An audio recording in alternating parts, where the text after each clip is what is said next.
I haven't worked out all of the details as to how I'm going to go about shaping this thing, but for starters, what I've done is I've moved the compound rest 7 degrees over from having it completely turned around and running parallel. So, in other words, if I move it over 7 more degrees this way, that'll be 90 degrees. It'll be running exactly parallel when I run the compound in and out.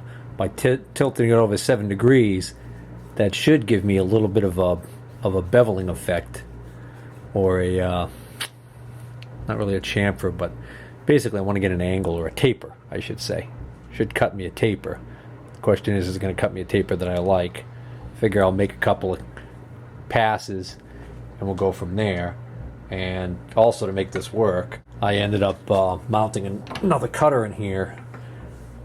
So I've got this cutter here, which you can see it really has almost like a 90-degree turn to it. And I've already set that up on center, so we'll see how that works.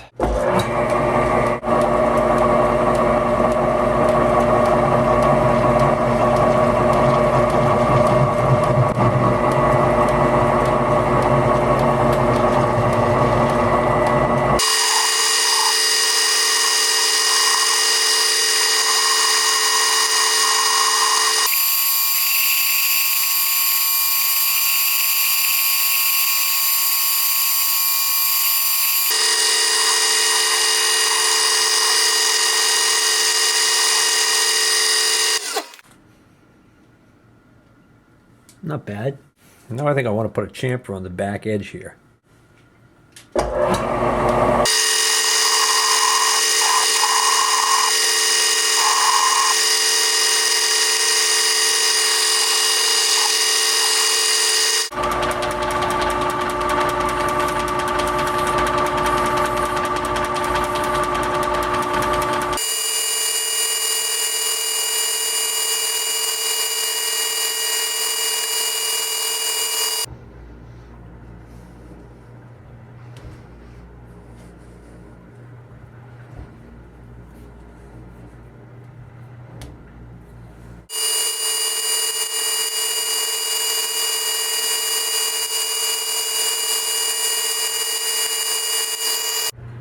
Alright, now I'm going to center drill in preparation for boring the quarter-inch hole, or drilling the quarter-inch hole.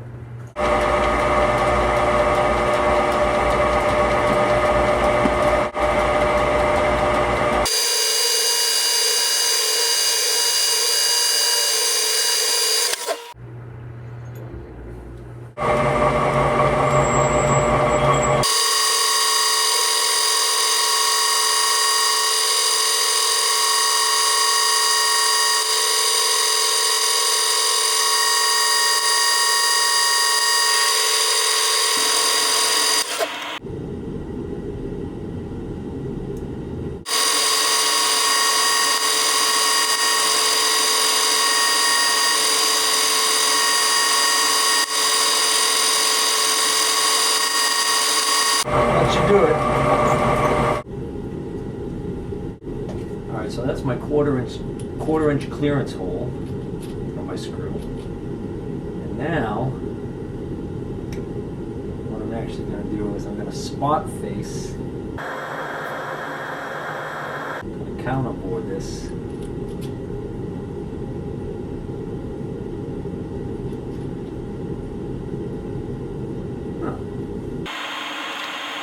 Shank part of the screw right there is going to fit. Well, I'm not going to worry about that right at the moment because I'm going to spot face this. So this has got a pilot that will ride right in that hole.